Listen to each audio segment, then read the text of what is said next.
done yet. Well, we got to see you for our anniversary, and so that's very I'm nice. not through with you. Oh. No, I mean, I can't leave you just hanging down with a curtain and we know nothing about it. Hi everyone, welcome to another Throwback Thursday. And Halloween, as many of us know, is upon us. And what I'm going to show with you this week is something that, to me, resembles Halloween, and that is Let's Make a Deal. Now, the reason I did say Halloween is Let's Make a Deal is because everyone shows up in chicken outfits, turtle outfits, or some kind of hippie or something dressed up. But that really wasn't the case, fun fact be known. The show did start in 1963 and has been on many times between now and then with the co-creator of the show, Monty Hall, as well as Billy Bush, Bob Hilton, and currently Wayne Brady. Now, interesting fact was in 1964, someone showed up in a chicken outfit or something like that, and NBC, which aired the show back then, someone saw it, and outside of the NBC studio, a line of outfits people were wearing. Now, NBC talked to Monty Hall, and they said to him, people are showing up in line in like animal ensembles. What's the point? What are you going to do? And Monty pretty much did not do anything about it because he pointed out that in television, anything is possible. The show represented two firsts for television. The first was a cross-demographic of any walk of life in America. The other was based upon making decisions just by not knowing what it was. But if you did make the wrong decision, you would still see something funny in a way, but you wouldn't really get it. That was known as a zonk, which would be an oversized can of sardines, 2,000-pound bananas, or an animal.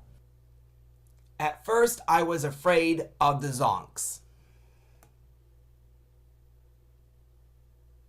including that noise. In 1975, someone by the name of Steve Selvin wrote an article based upon what Monty Hall did with the three curtains.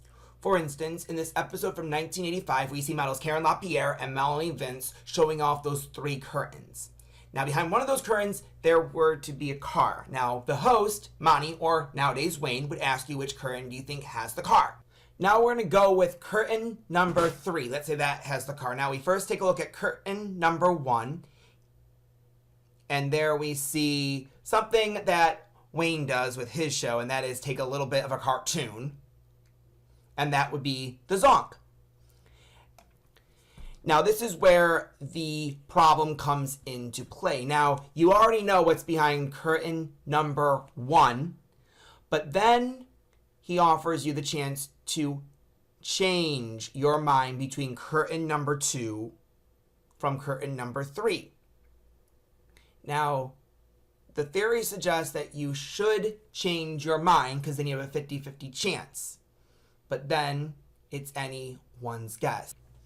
But in this case, we're going to stick with our gut and stay with curtain number 3. So let's see what's behind curtain number 2. And behind curtain number 2, we see a bear with the original announcer, Jay Stewart. So we made the right decision. Now, the show did have many versions. The most recent happened back in 2009 and is still on the air on CBS with Wayne Brady. By the way, Monty Hall elected Wayne to take over the show. Now, little does anyone know, there was a 1990 version of Let's Make a Deal with Bob Hilton, who was the announcer on other game shows like the $25,000 Pyramid, Blockbusters, and Trivia Trap. And Monty ended up coming back to the show due to issues with Bob Hilton doing the show. But the version itself was filmed at the Disney MGM Studios, now known as Disney's Hollywood Studios. And while the show was not taping, they ended up doing an attractions version. What I'm going to end with showing you is part of a blooper reel from the attraction version, but with some kind of equity, comedic kind of actor. All right, let's just clap.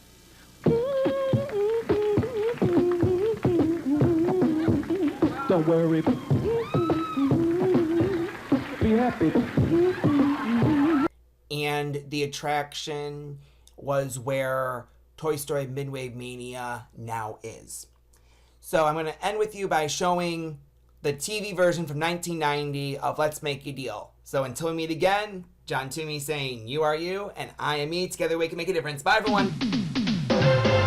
Behind these ever-changing doors awaits a spectacular array of cash, merchandise, fun, and surprises.